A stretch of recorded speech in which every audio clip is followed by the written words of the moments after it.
No, Jeremy Johns, you were not the last reviewer to see this movie. I think I was.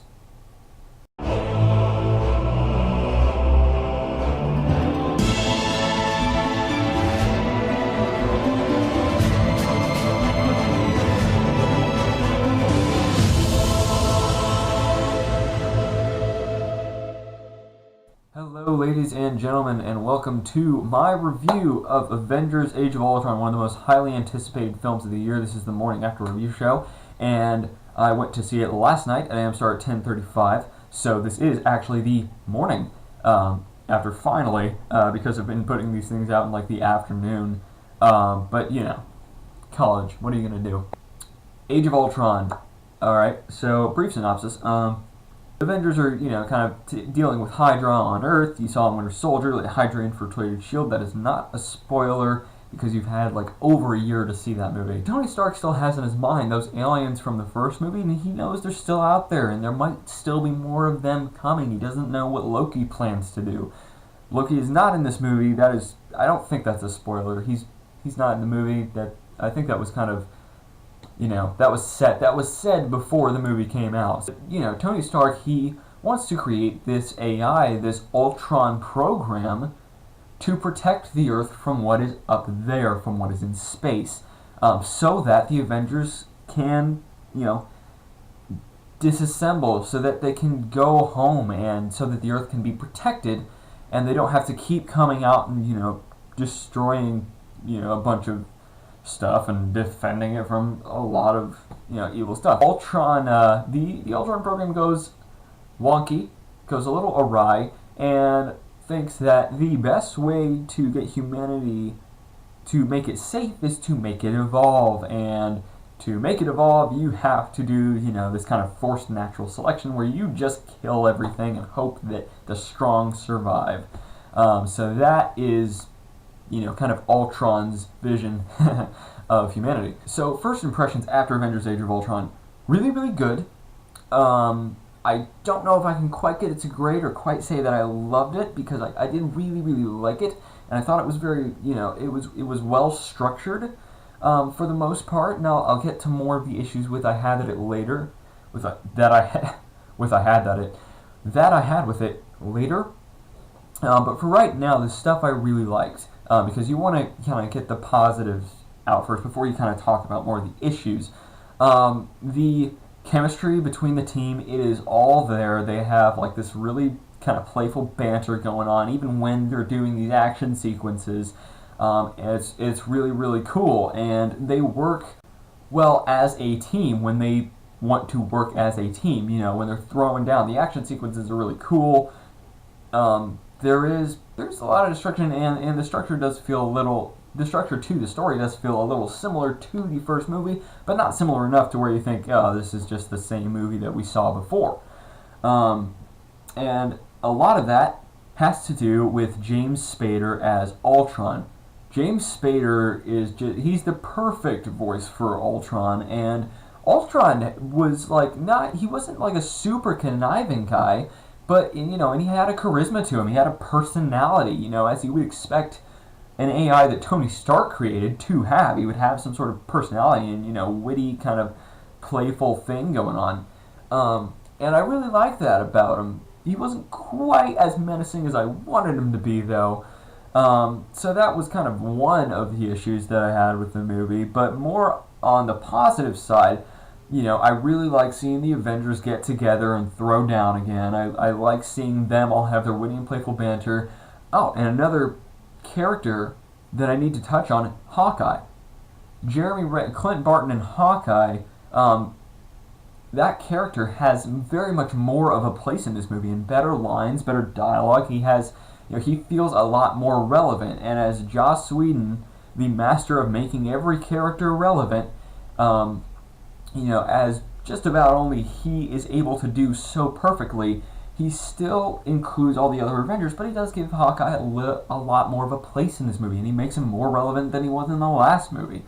And, half the greatness of the last movie was seeing those characters all get together for the first time. Now, these movies kind of need to transcend that, because you've already seen that happen. And so with Hawkeye's character, I felt it did transcend it a little bit, but not too much.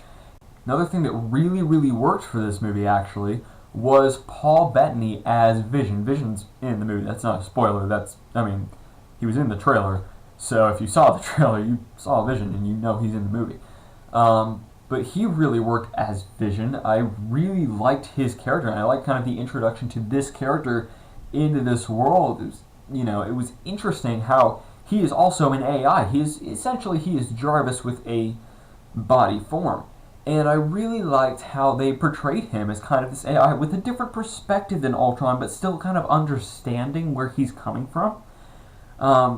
So that was a really, really cool thing. And this is where we kind of run into a few issues with the movie. I wish, the script, if it was kind of a little tighter, I felt like it would have been a lot, better of a movie. It didn't really hit me as hard emotionally as I wanted it to. It didn't really make me feel for some of the characters that, the feelings that I really wanted to, I really wanted to grow attached to some of these characters, and I wanted I wanted a few things to happen that just didn't happen in this movie for me to really register emotionally, for me to be like, oh, that just happened, and now I'm like crying. Maybe a few of those things will happen in Civil War.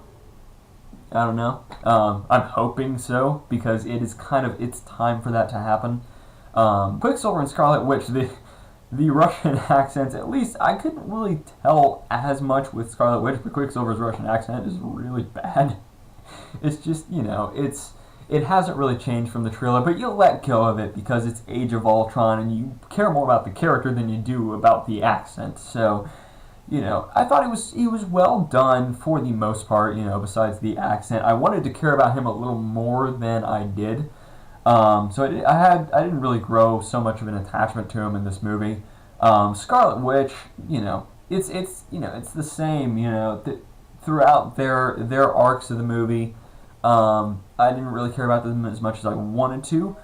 But there wasn't as much set up for Civil War as I would have liked for, Captain America's Civil War. I would have liked to have seen a little more, tension there. And that's another thing that this movie didn't really do for me as much, because I didn't feel a whole lot of tension. And in something like just getting out of Ex Machina and Kingsman, having seen both of those, this movie I actually would rank below those for me, or at least below Kingsman, as far as, the overall quality and the feeling that I got when I, came out of it goes.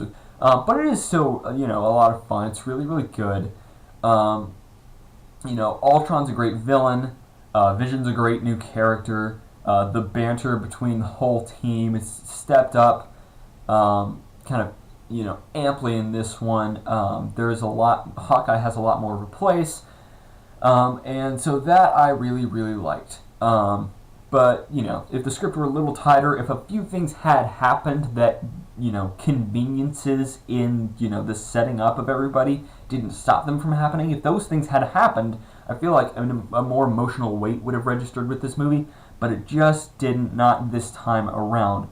So, Avengers Age of Ultron, not as good as the first Avengers for me, but still, really good. A lot of fun. You will enjoy going to the theater to see this movie.